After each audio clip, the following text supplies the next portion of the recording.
And really, if you think about my career, most people in most of my career has been in product management, with a very small time in the beginning, being in consulting. And if you think about it, the way I've approached the different jobs, so I was at Motorola for a bit, which was hardware. I then went to Microsoft and did a combination of, did more software. I was trying to get TV to the Xbox, but it was still, there was still a hardware component to it. I switched to complete software, and then went back and forth. I've also gone back and forth between B2C, B2B, and also between size of companies. So one of the companies I worked at was pre-revenue. Freewheel was pre-revenue. And I think really, if you look at the key theme, it comes down to, hey, what can I learn? What are the skills I need to learn for the next 3 to 4 years? And how can I learn those? And then what is the impact? Because if you're in a place where there's a lot of impact to be created, the chances that you'll create impact and stand out are really high. So I akin it somewhat to, everybody asks me how, like when people ask me how I think about my career, I akin it to, and sorry, this is a Bay Area reference, but I akin it to the Golden State Warriors, which is you're constantly saying, okay, I conquered, like I'm good at this, and now here are the things I need to learn. I'm good at this, and here are the things I need to learn. And I honestly don't think that ever ends. Like if you work till 80, it still wouldn't end because nobody's good at everything. So I think it's that mindset that luckily got me to more and more challenging opportunities every time. And how did you make sure that those challenging opportunities were actually taking you up the ladder? So a few things. I think you need to obviously do a good job of what you're doing. I think you need to have a strong sponsor in most of the roles you do. If you don't have a strong sponsor, you can do a good job, but like nobody will know. I think you need to make sure you work with people and culture that value what you're providing. And there are lots of stories of people that work in situations where there isn't the right people, there isn't the right culture, there isn't and I don't mean, different companies and different people have different cultures and different things they value. So no one thing is good or bad. You just got to make sure you're aligned with what, how you think, how you believe, how you want to have impact, how you think things should run. And then the last thing is learning how to create win-wins, right? A lot of time you end up in a situation where like it's me or my team versus the other team. Those generally experiences taught me never, ever, ever lead to a good outcome. To the extent that you can create a win-win, that'll help you a tremendous amount. Yeah, that makes sense. And you were talking about like being able that you have a good cultural fit. How do you make sure that you understand the culture even before you join the organization, and when you are in the organization that's actually working? Because we may have people here who are transitioning to a different job, or they are in a place that they may not be sure if it's the right place. So how did you really know that was right or not for you? It's a good question. So 100% of what you do will not, so 100% of another culture, there's no job or no culture or no people that will 100% be like you. Like your spouse or your sibling will not be like you, right? Your parents are definitely not like you. So there will always be differences of opinion. What you need to know is what are the things in the culture that is like the top 3 or 4 things that are really, really important for you. So for me, and then I'll get there. But like so for me, it's actually, for example, I don't do well bending. I am extremely clear about what is right and wrong. I don't do well bending the lines on what is right and wrong. And that might sound like legal, but it's not legal. It is like how people should treat each other, right? How respectful the culture is. Are you allowed to ever raise your voice for any reason at anyone, right? Or there are some cultures that believe it's totally fine to raise your voice because it's an argument. So what, right? also a culture that is more innovative, right? That believes in leading with product innovation versus like following the market. That's the Google in me. And cultures where there are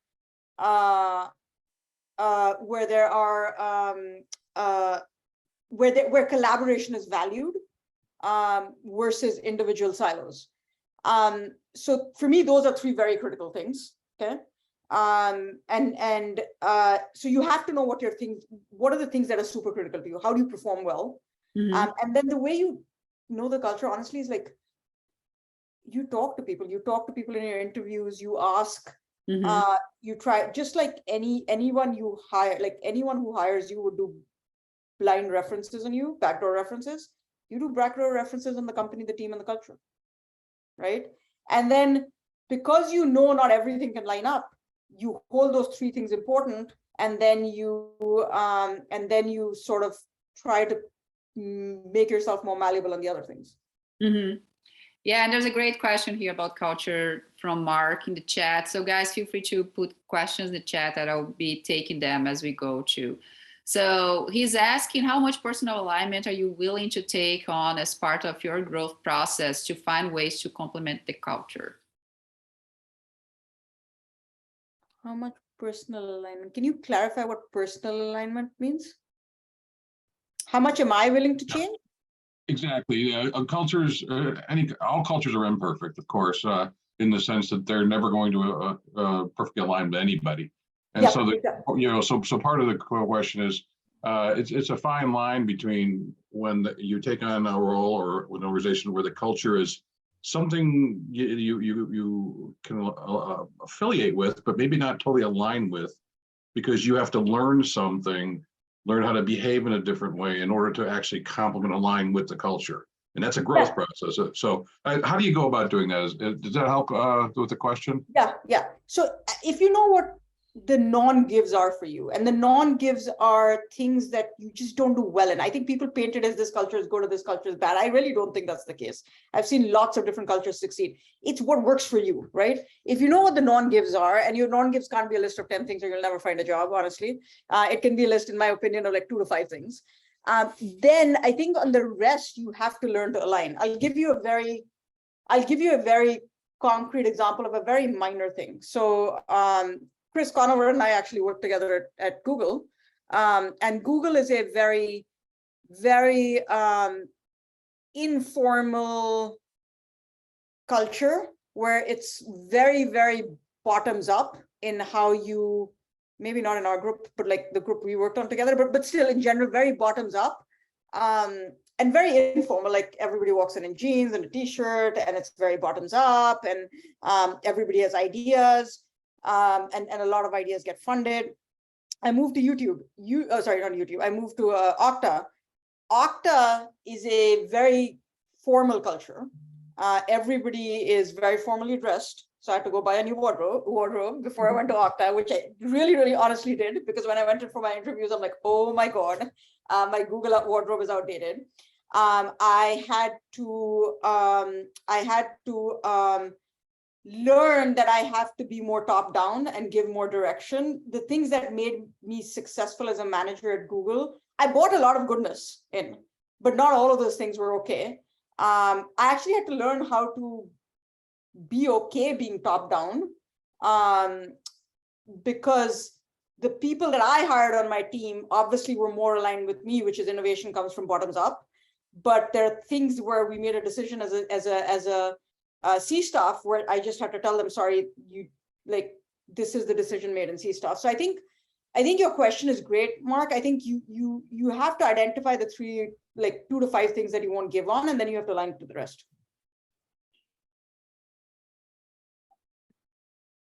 Great.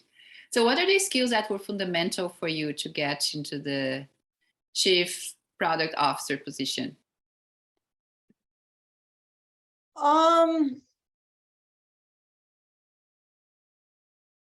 So there are basic product skills. Are you a good product man? Like, can you have empathy with your customer? Can you really like do product strategy, see around the corners?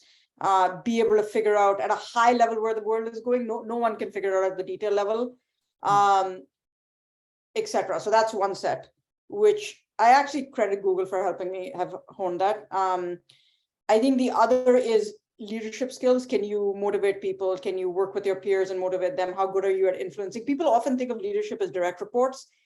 I don't think it's direct reports. Direct reports are actually the easiest. You hire people you get along with over time, and they get along with you, and everybody else over time like leaves or whatever. But can you actually influence? Can you have people follow you and influence? And different constituents need different things, right? So can you actually do that? Sales needs something different from your direct reports. They need something different from like marketing needs something different. How do you actually know how to bring all those functions together? Because product, more than any other function, interacts very cross-functionally, and almost all of it is about influence. And I think honestly, the third thing is just not taking no for an answer. Like, if you have a problem or you're stuck from some skill perspective, you just figure out how to grow. And what were the skills that you actually had to build as you became part of the C-suite? I don't know if it's so earlier in my career, this is not part of the C-suite, I was chronically shy as a kid. Mm-hmm. And if people would come to my parents' home, I would actually go hide in the bathroom, so I did not have to talk to them. When I went to my best friend's house, I would go through her window, so I did not have to say hi to her parents. I was chronically shy. My first job, my manager was like, it was a McKinsey. My manager's like, the second there are more than 3 people in the room, you don't speak. What is wrong? From there, I've had to learn how to speak up, speak on stages, be confident in a bunch of things. And I think that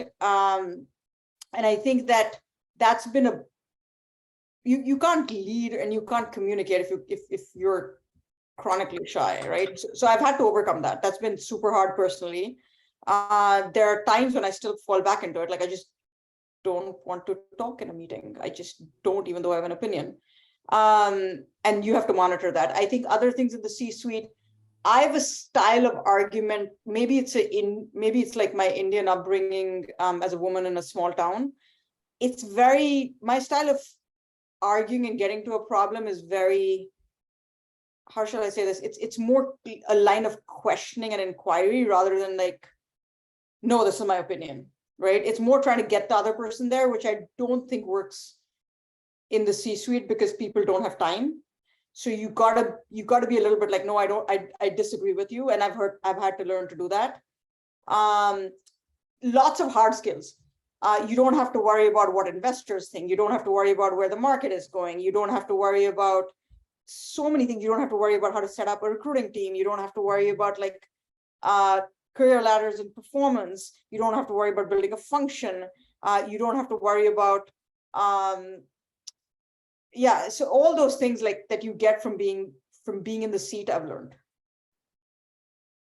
No, and I completely resonate with the kid that is hiding and doesn't talk to other people. So I'm glad to know that there is hope for people like that. Like, I grew up like this same thing. So shift a little bit to talk about product. So how do you define product success? Oh, if people use it, and how many people use it. Just based on people usage, do you like, what are the type of metrics that you have? Oh, okay. I mean, so I think consumer and business is different. Okay? Mm-hmm. Consumer is the adoption you have, how many people are using it, how much engagement do they have depending on the product, repeat usage, right? Mm-hmm. Not every product needs engagement. Like, some products actually, like Google search would say their job is to get you out of there as fast as possible because then they're successful, right? Mm-hmm. So really usage, repeat usage, and adoption and repeat usage, and then engagement where it matters. How long do you spend time? That, like, YouTube's whole YouTube measures a lot of like how much time do you spend on YouTube? How long can we provide you good content? I think For B2B products, it's more how many customers. Not all customers need to be using all your features and functionalities, honestly, because you have different segments of customers. Like a small, I don't know, a small tech startup trying to get off the ground will use a very different set of features that might come with their existing SKU than a financial sort of like a big bank, right? And that's totally fine. So it's how many customers and how much dollars. Dollars is really the clearest way to figure out adoption, or clearest way to figure out product market success for B2B. The third pillar you could say is, are you doing things in a socially responsible way? But that's really hard to measure. Like, and when I say socially responsible, I mean like when you are, I think your hard metrics are this. I think your soft metrics are. How bad is it? Sorry? Okay. Your soft metrics are you doing things in a socially responsible way, and then are you undercutting the long term for the short term? And I think those are more qualitative, to be honest. I think in a lot of cases, in some cases you can find data around those, but in a lot of cases you cannot. So I was actually having a discussion on Netflix right now, and with someone at Netflix, and one of the decisions they've made is like, hey, they made it super easy for you to cancel Netflix anytime. It's super hard to quantify. It's a socially responsible, ethically right, good for the Netflix brand thing to do, but it's super hard to quantify it. How do you quantify what the value of that is, right? And if you did the right thing. So that's an example. Great. And how do you make sure that your team is not focusing on some of the vanity metrics, things that are not really moving the needle, but when you put in a PowerPoint presentation, they look really good?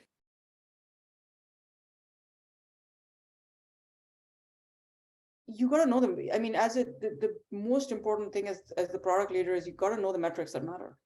You intrinsically will have, like, a good product leader is someone who is not doing stuff to have a job or look good in a job. A good product leader is someone who intrinsically believes in changing something in the world, whatever that might be, by building a product. I mean, that's the passion that drives them. So if that is the passion that drives you, which is, I don't care what like anyone else thinks about me, honestly. Like I think, yes, I need it to some extent, but like ultimately I'm going to judge myself when I stop working by how many people's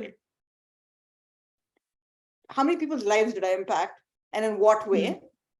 And if that is your goal, you kind of need to know how you're measuring that. So you got to be clear to yourself how you're measuring that. And if your team comes with other stuff,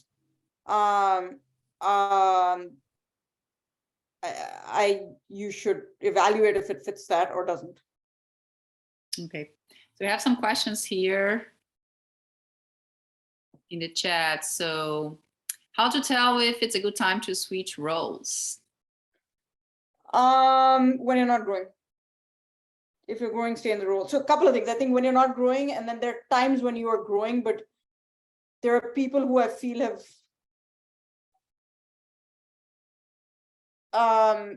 actually, yeah, for me, the basic principle is when I'm not growing.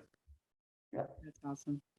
Yeah. Yeah. So how do you convince the hiring managers that I'm a good fit for a role that does not fully overlap with my experience? For example, switching from B2B product to B2C product.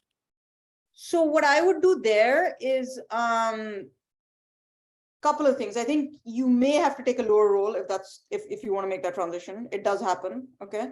And that's fine if you think eventually you want to be in B2C. Again, optimize for experience, not title, is what I would say, because eventually it all works out. And the reason I say eventually it all works out is today I have more credibility because of having done B2C and B2B. And honestly, in a lot of places, the two are converging. Like companies want to do both eventually. In a lot of ways, and that brings a lot of cred. So don't optimize for the short term. The second thing is go research the B2B product or B2C product. Go like write a thesis on what you would do, and convince them based on your actual skill and send it to them. that speaks like nothing else. Go if it's a B2C, it's sometimes harder doing it the other way around from B2C to B2B because it's hard to like know the product, work with the product.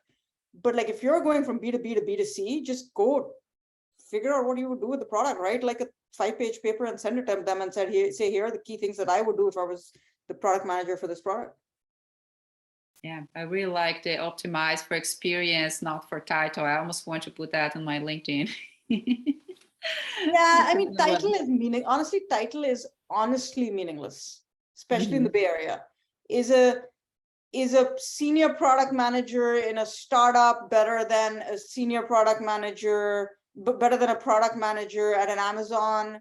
Is a senior product manager in a Cisco better than a product manager than an Amazon? Everybody has their own opinion. It's irrelevant. Yep, that makes sense. So third question here, given the current macroeconomic situation, what are some promising areas, industry trends that resist a recession or recovers well after recession? In tech, you're asking, or broader? Yeah, thanks. I'm asking in the I'm a PM at Google, so I'm looking at the IT industry in general. Yeah. Okay, so I think things that are a necessity, that's a high level, but like security, right? Security is not going to go away. The world is just like cybersecurity is never going to go away. There are, by the way, my answer is a little bit more B2B biased because I think B2B tends to fare better in software in downturns, in honesty. So anything that is a fad is going to go away, and there are more fads in the B2C side than there are fads in the B2B side. So cybersecurity, there's this new trend towards vertical SaaS, which now for companies that are like, there's a vertical SaaS company for dentists, there's a vertical SaaS company I'm on the board of, like Service Titan. Those businesses have to survive, and cost management becomes even more important. So those things are going to thrive even more. I think that anything related to infrastructure, anything Google Cloud or Amazon, AWS, etc. are doing, because they increase efficiency of innovation, will be pretty good. Anything to do with dev tooling will be big because it increases efficiency and helps with innovation in a cost-effective manner. On the consumer side, I think that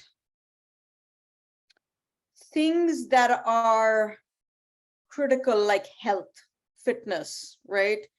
Things that are with the pandemic, things like delivery, those are the kinds of things that will have more importance. Anything that is a nice to have will not. I think when you ask this question, like the way crypto crashed comes to my mind, I think crypto long-term has a lot of potential, but I don't think short-term it's going to be something people go into.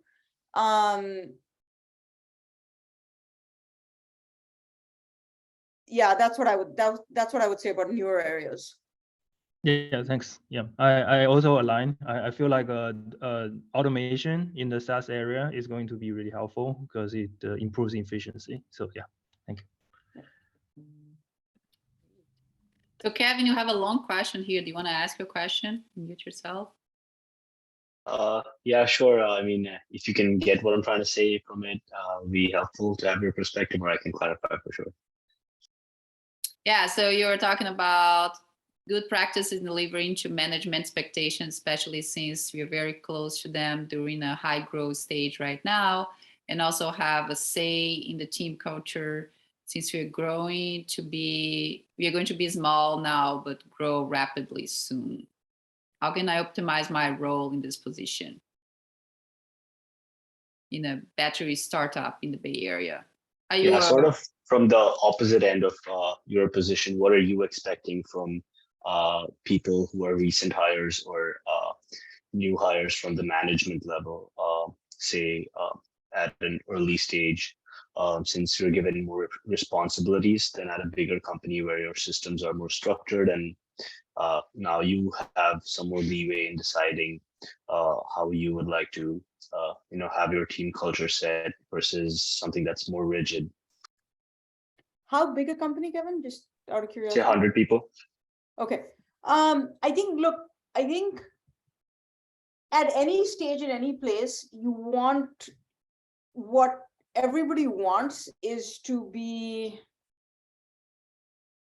for people to put on a CEO hat, right? Which is, if this were my company, how would I do the best for this company, right? Now the trick is, you're obviously not a CEO, and what you can't do what you want to do. The CEO can also not do what they want to do. That's besides the point. But really, how do you, in this case, what I would say is, wherever you see areas for improvement, go improve them, and make sure people know you're improving them, so you're not doing something that people don't want you to do. I'm not answering your question. So one of the other secrets to times when I have been successful and times when I have not been as successful is when I've put on the hat of, like, if I were the CEO of this company and I had a lot of say, not full say, what would I do? And then try to do that. And I think that's the mindset you need to get into. Otherwise, it differs from company to company. Does that make sense? Yes, I agree. I just want to know that should you go overboard and trying to micromanage everything, and prove yourself, just starting out, or should you try to follow a more structured process, take things slowly, make sure everything you do is perfect instead of, failing at some things, especially since you're just starting out and don't want to embarrass yourself. So in a high growth, I would never, ever, ever say you try to do everything, because you will do everything so you should read this, Reid Hoffman's book, Blitzscaling. Okay, thank you. Okay, one of the things he talks about is the most important thing in a high growth company, and in a startup, honestly, is what are the most important things to focus on, and then don't focus on anything else. Okay, because there will always be a ton of things that are broken, and it's not the same as a big company. I came into Okta a little bit skeptical if that is the right thing to do, and I can 100% tell you that's the right thing to do. So what I would tell you is, in general, if you try to do a lot of things and try to perfect a lot of things, your people around you are going to go, why are you wasting time on this stuff that doesn't matter right now? Okay, because you only have, in reality, you only have so much bandwidth. You can think you have a lot of bandwidth, but that means you're going to sacrifice the quality of the other stuff you do. The second thing I think is, if you're in a new place, it's always, you can't go in wanting to change everything. This is my philosophy. It is extremely critical to first build credibility through a few different projects, and then through that expand your scope of influence and your area of influence. And I mean this at every level. I mean this at my level as well. Like when I entered Okta, I didn't come and try to change everything. I picked a couple of things that were key and said, okay, I'm going to change these. I then wrote them up and got buy-in from everyone that I needed to get buy-in from, and then proceeded to change it. Right. Thank you. Thank you so much for the tips, and especially the book recommendation. Thanks. Next question here from Chris. Can you talk about your first time managing people? How did you make the decision to make the change? I didn't decide. I don't think you could have been a PM at that point if you didn't manage people. I don't think I decided. I think now you have many more paths, Chris. I think now especially if you're in a bigger company, you can get to a pretty senior level and get paid really well by being an IC. PM, and I think I think the advice I would give is, you get further and further away from actually the parts that most PM enjoy. Like, I still love sitting down and building a mock or writing a spec, but I don't do it ever. I haven't done it for years. I did it at Okta when I first came, because that was the best way to learn the product, and I wanted to teach a certain particular craft that I'd learned from Google over to my team. But that's the only time I have done it in the last 5 to 7 years. And I think that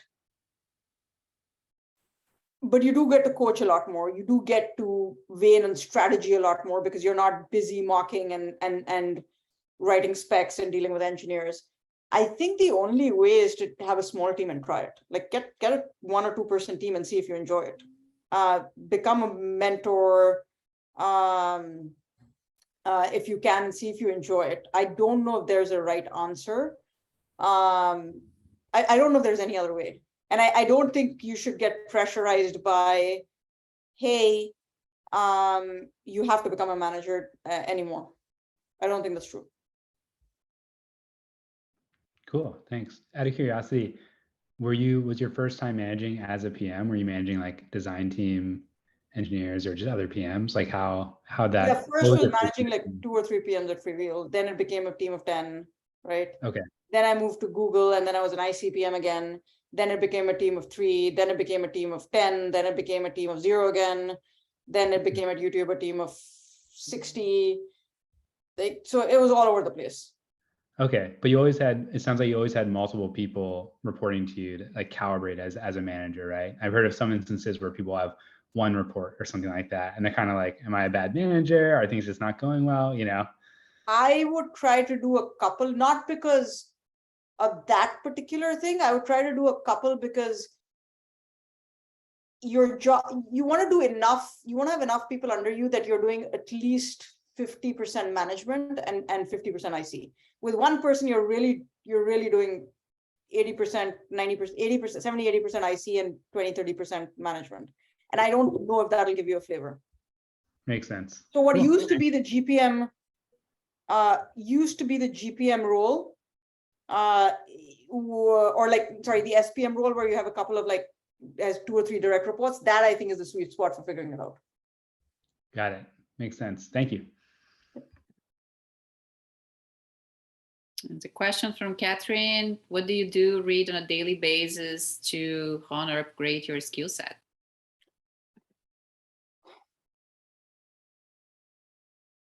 Most of my reading, Catherine, is now not in product. I do read like core skill sets. Most of my reading, some of the reading is domain, but a lot of the reading is just like general stuff because I've done this for 20 years, right?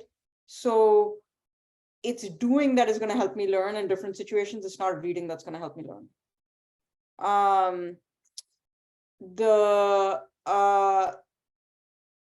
I think if you want to learn product management or skills in product management, depending, I don't know where you are in your career.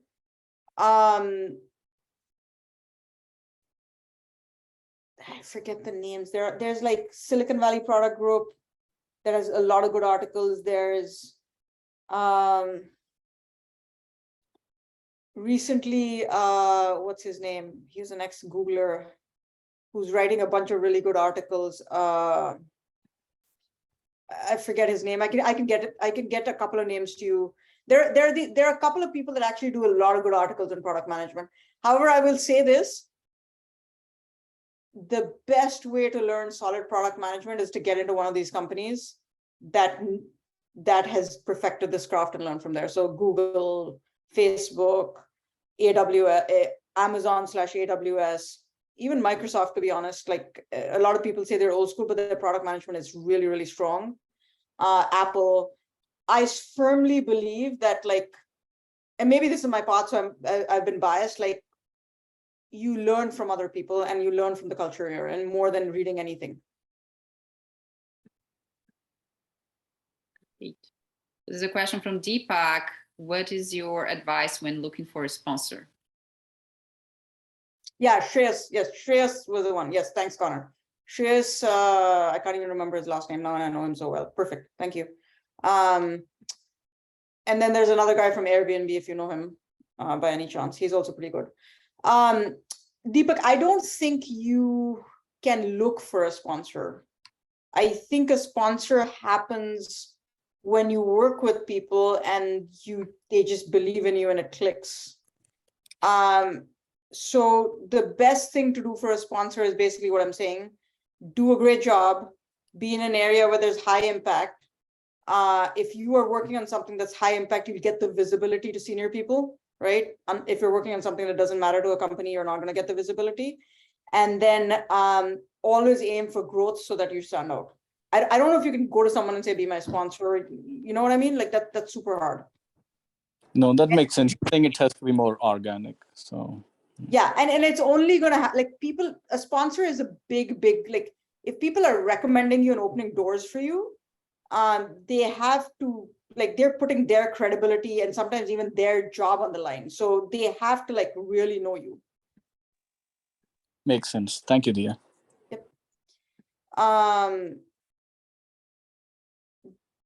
There's a question from Rachel. Do you have any general advice to women early in their career?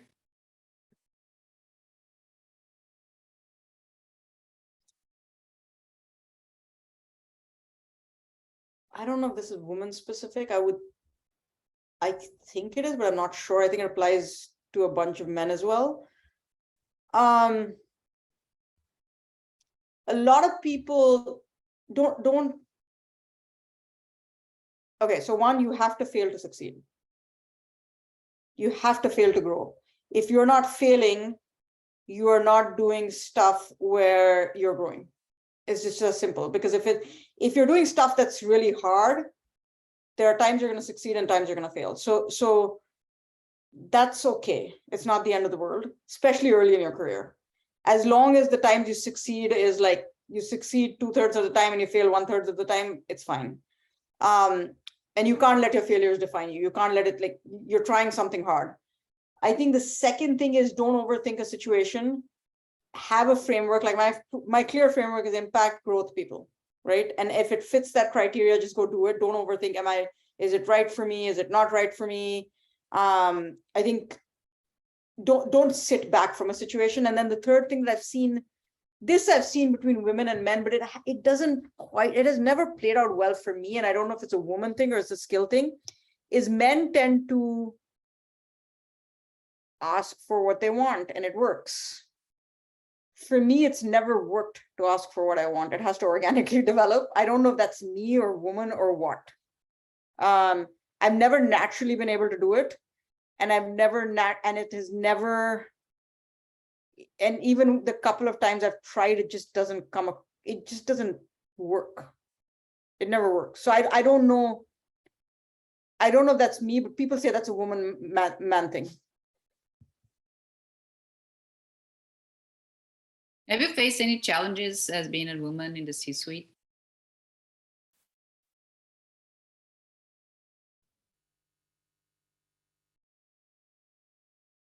I don't know if I would call them challenges. I think it's different. I think a lot of stuff in the C-suite is you're working with your team, you are trying to influence your peers. You can only influence when you have strong relationships. It's easier to go grab a drink with a woman than a man. It just is. It's easier for a man to go grab a drink with a man than a woman. It just is. Like those, I don't know how to overcome those things. So you have to find different ways to establish a relationship. With men, they talk about football. I don't talk about football. I know nothing about football. I don't know what to say, right? So you have to find different common ground. And this comes back to the win-win. A lot of times that credibility and the relationship can be built by winning, by helping other people win. So that's one. I think it's a different technique. The second thing is how often what I've seen is how, and again, this might not be a man or woman thing, to be honest, like different people process information differently and like to take information differently. I like to talk through a problem. Okay, if there's a problem, like if there's a crisis, I like to talk through a problem and work in a team. There are other people that will not work in a team. And as you get, this is true for any team, but like as you get to the C-suite, people become a lot more rigid in how they like to solve problems. So being able to adjust to those. I think then honestly, like I think those are it. The relationship building is a little bit harder and you have to think a little bit harder about it, is really what it comes down to. Mm-hmm. Yeah, I think that we see, especially entrepreneurs, like when they talk about how the VCs have those meetings in, I don't know, I don't remember which one, was mentioning that it was like a hot tub in Tahoe and she was pregnant. She didn't want to go to talk to VCs in hot tubs in Tahoe. So those type of things that like, it's just not that easy to build those relationships. Yeah, it's harder to build those relationships, but there are other ways, right? Like, so I think there are, again, going back to creating win-wins, potentially when you're in group meetings, making more, or group events, making more time to talk to the people that you're having a harder time making a relationship with, right? In that group, there are ways around it, I think. Yeah. Okay, question from Jennifer. Do you participate in any mentoring activities or serve on any boards or civic activities? Do you get involved in your community? So board is, I'm in the board of Service Titan. I advise a couple of tech companies. From a community perspective, honestly, the pandemic has put a damper on a bunch of stuff, so we're just getting back into it. I was part of a nonprofit or helped a nonprofit. Honestly, actually pre-kid, my kid now is old enough where I can do other stuff, but like early before the pandemic or even through the pandemic, my kid was pretty small. So over the last 10 years, no, but before my kid, yes, I used to do a bunch of like true clean nonprofit stuff. And I want to get back into it. Any more questions here? If no, I'll ask a few questions.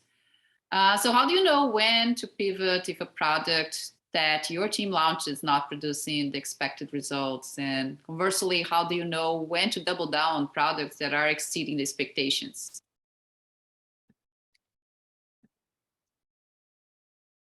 Metrics.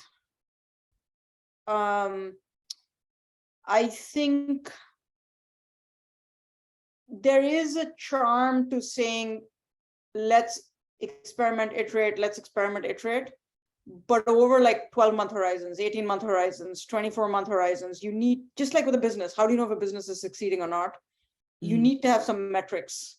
So let's say you said your metric was, I don't know, 1 million people in 1 million people in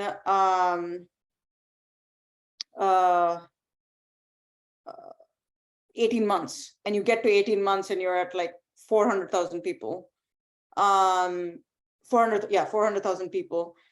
You either got to say, okay, I'm going to give it another 6 months or 8 months, and here are the things I'm going to change to get there.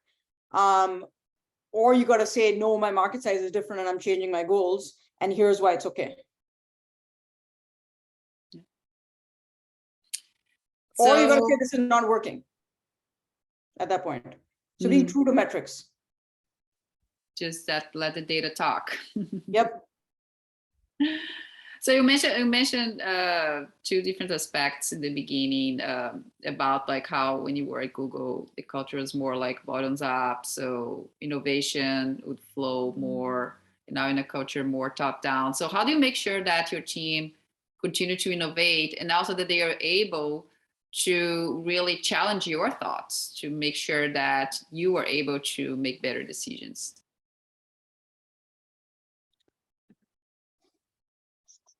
I think this comes to creating a bottoms up culture, right? Like you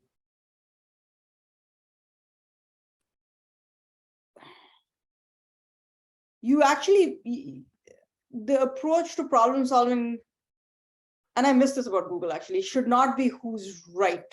Oh, sorry, who's more senior. The approach to problem solving should be who's done the most thorough work, and let them have a voice and help them refine their work. So I don't believe in a Steve Jobs model, and I actually don't think Steve Jobs followed a Steve Jobs model.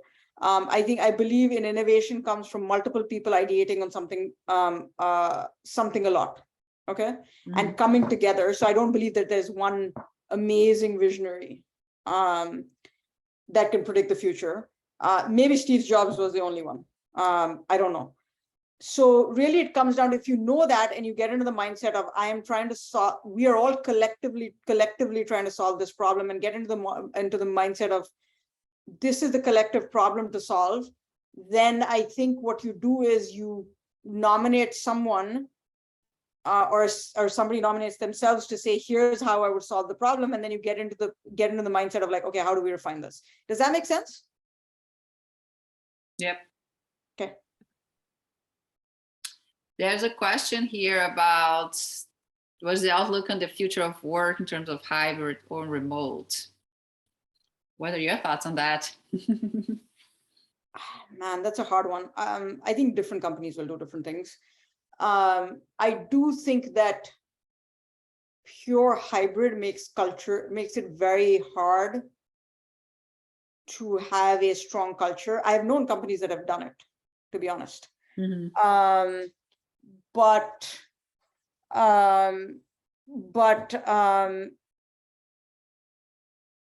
I think some level of in-person, and it doesn't have to be every week.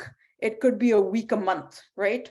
But some level of in-person, like we're social beings. Weren't you, like, I would say this, I was, through the pandemic, the one thing I learned was I'm an extreme introvert, but like, man, the pandemic was lonely, right?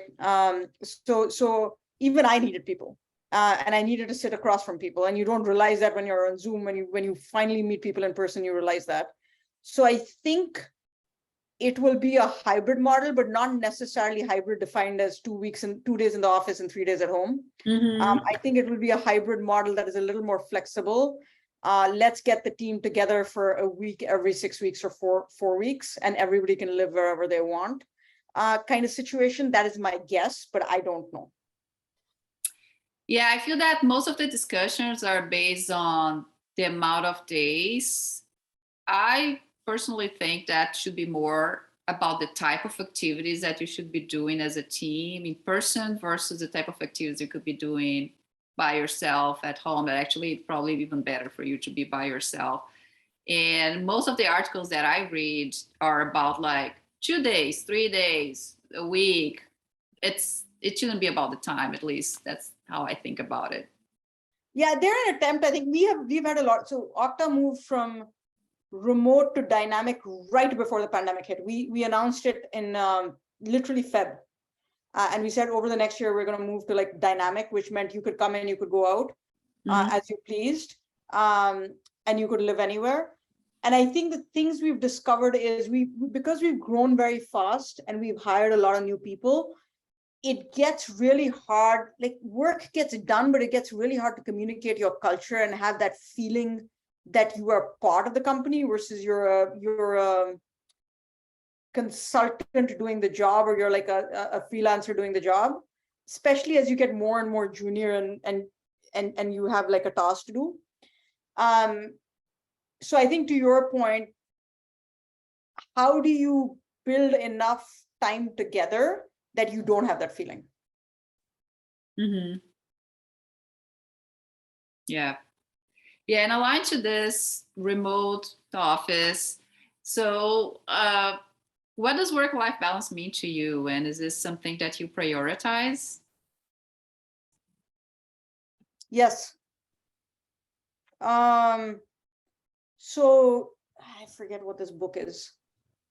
There's a book that talks about how, especially as you get more and more senior, there are different facets of your life. There's work, and work has multiple facets, like intellectual realization, your own personal ambitions and growth and all of that stuff, some part of socialization. So there's work, there's emotional well-being, which is generally family and friends. There is physical well-being, and then there, I believe, is spiritual well-being, is how they define it. And if you don't keep those in balance, you are never going to be able to perform at your peak. So everybody has their peak. I know someone who can work 80 hours and balance everything because they need 3 hours of sleep a night. I'm not one of those. I need like anywhere from 6 to like 6 to 7 hours, and the occasional afternoon nap on a weekend. So for me, the way I do this is it's less about counting hours. It's more about how do I know I made enough progress that week, and how do I align that? And when do I know, like, over time, I've learned how to, like, okay, so 2 days ago, I was just sitting in front of a computer. I had tons of emails. It was 10 o'clock at night. And I'm like, okay, I'm just looking at these emails. I'm just looking at the emails. Like, I'm responding at 1/3 my rate of what I normally would do. This is not a good use of time. Stop it. Right. So you have to be true to yourself in those times. And then if you listen closely, if you actually listen closely to yourself, you know, like, okay, I'm really missing my friends. I really need social interaction. And if I get that break, I'll be more productive. For me, like, I'm really missing spending time with my kid and my husband. It's things like that. You just have to listen to yourself and adjust to, it's not the hours that matters, it's the productivity that matters. And productivity equals hours multiplied by energy. So that equation is not always ours. Yeah, no, I think that I heard something the other day that shouldn't be a balance, should be more like the distribution of the many things that you have in life and what matters for you depending on where you are. So I'd be curious to know what is the book name. So if you remember, let me know, like, to check it out. So we have 2 questions. Let's hope that we have time for those because we just have 3 minutes. So one question here is, so what are the biggest differences or adjustments needed to transition as a PM from large company to a startup?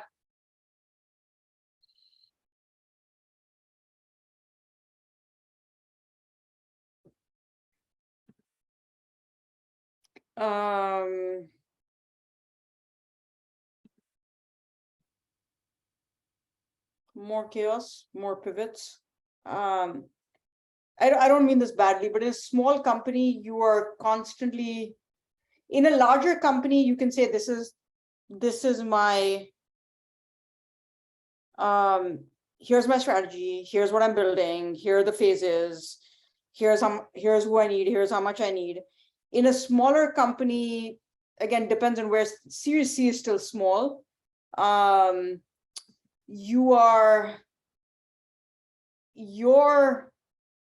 What you're building, what resources the company can give you, what is priority for the company at that point will really, a lot of it will depend on, especially if it's SaaS, where the revenue is coming from. So there's a lot more pivots that happen, and you need to be a lot more flexible. That's one thing. I think the second thing is,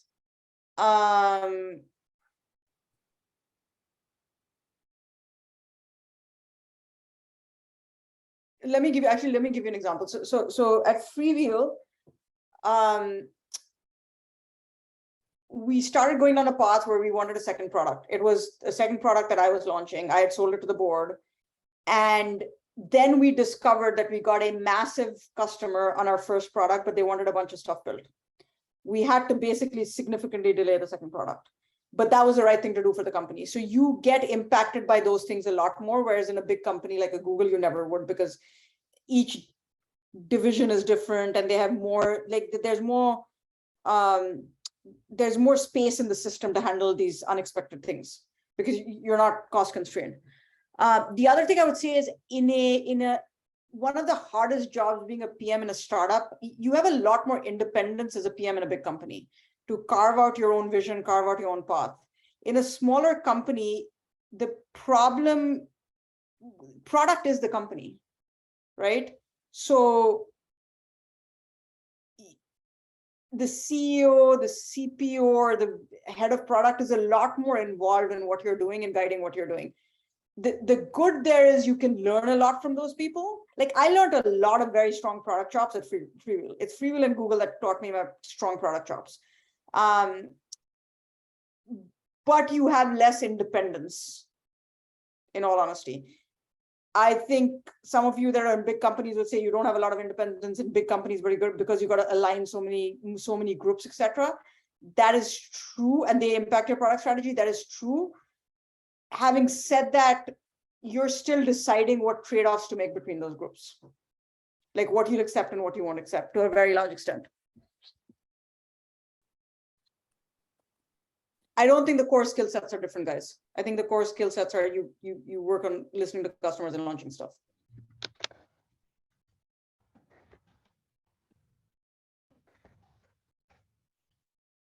Good. I think we are at time, so I want to be respectful of everybody's time here.